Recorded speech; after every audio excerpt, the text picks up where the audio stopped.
So I just finished Dead Space 3 for the first time ever. Like, I've never played Dead Space 3 before in the 30 years that I've been alive.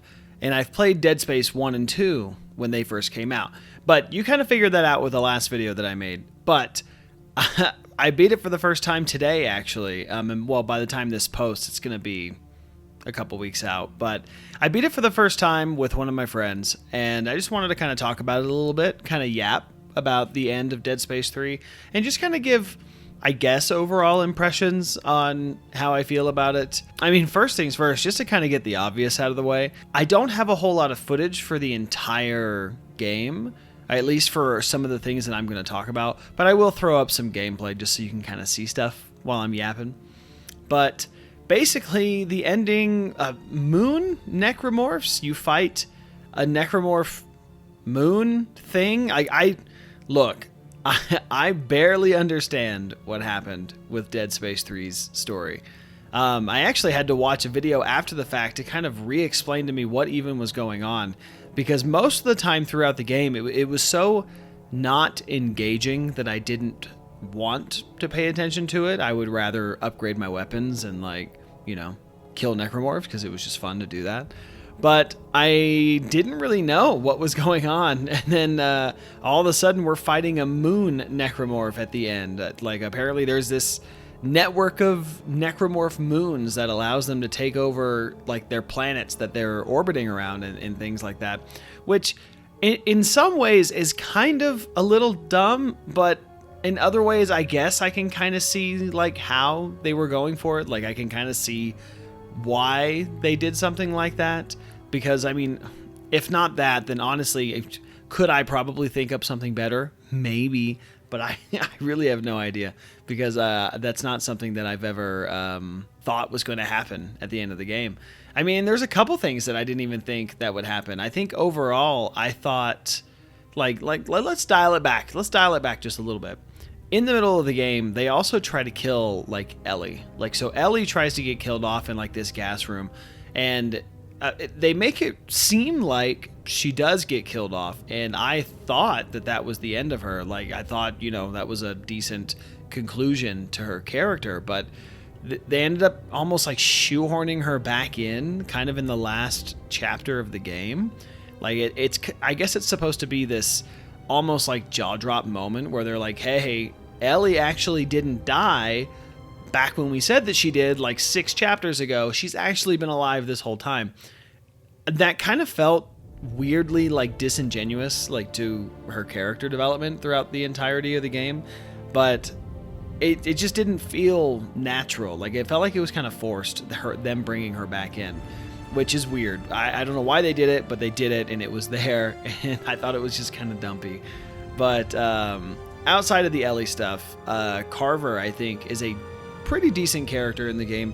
I ended up liking him more as the game went on, even though I suspected that he was a hallucination the whole time. I thought he was dreamt up by the markers the entirety of the game. I was venting to my friend daily about it. I thought, because him and I were the ones doing co-op, but I thought that he would be a figment of Isaac's imagination, and he wasn't. He was a real dude the whole time.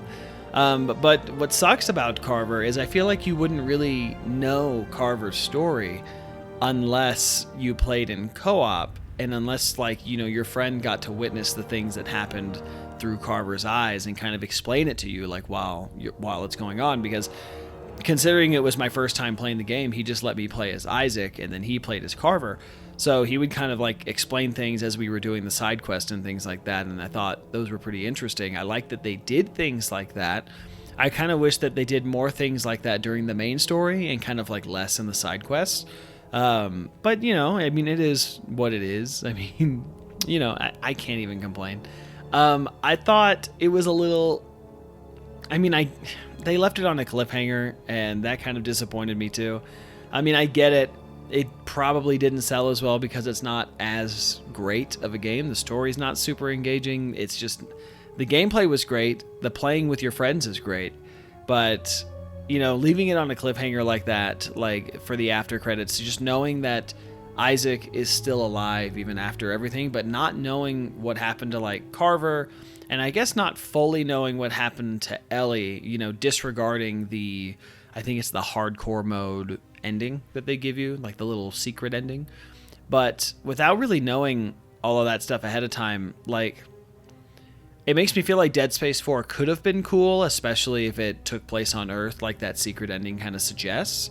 And if it did take place on Earth and they brought it kind of back to what Dead Space 1 was like, with maybe a dash of Dead Space 2, I feel like it could have worked. I feel like they could have done something really cool with that.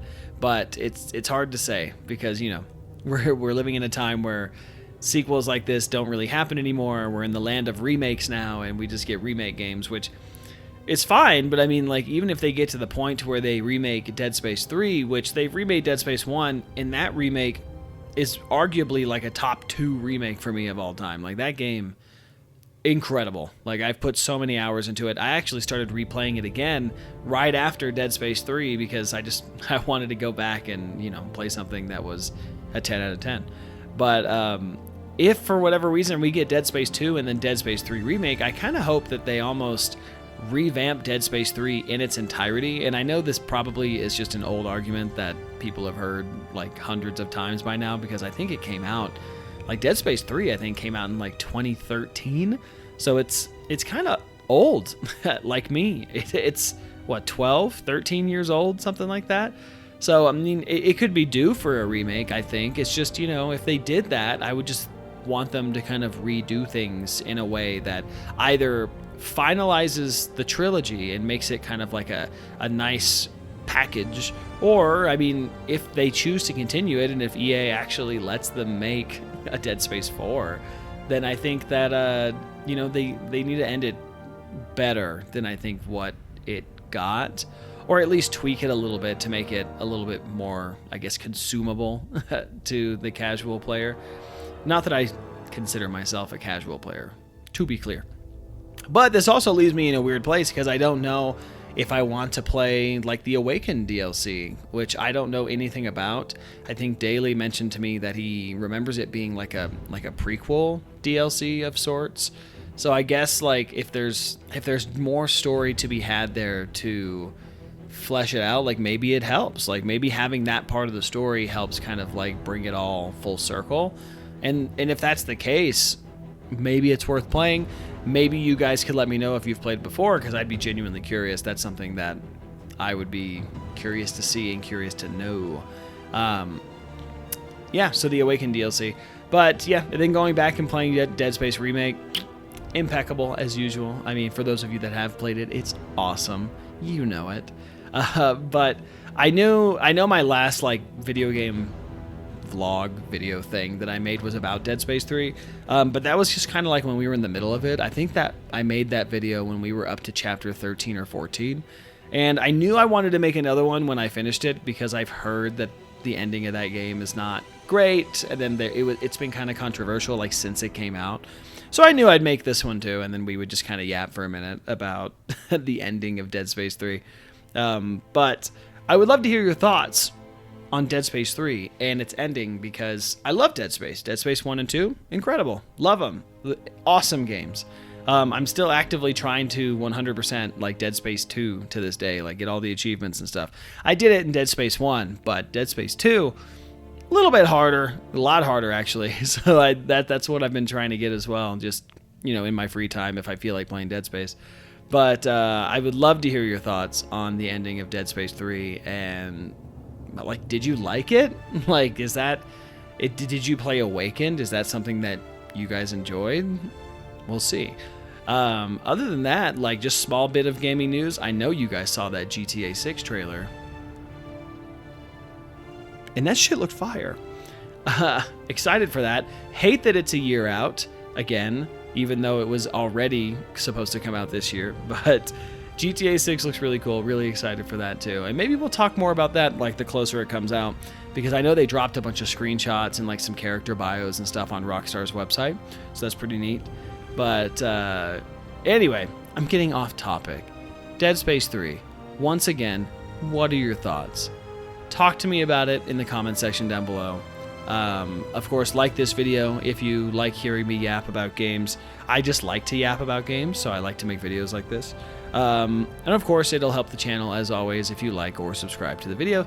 And, you know, I'll see you guys in the next one that I post. But for now, enjoy the games you're playing, and hopefully you enjoy them more than the solid 6 or 7 out of 10 that is Dead Space 3. But otherwise, we'll see you guys in the next video. Bye-bye.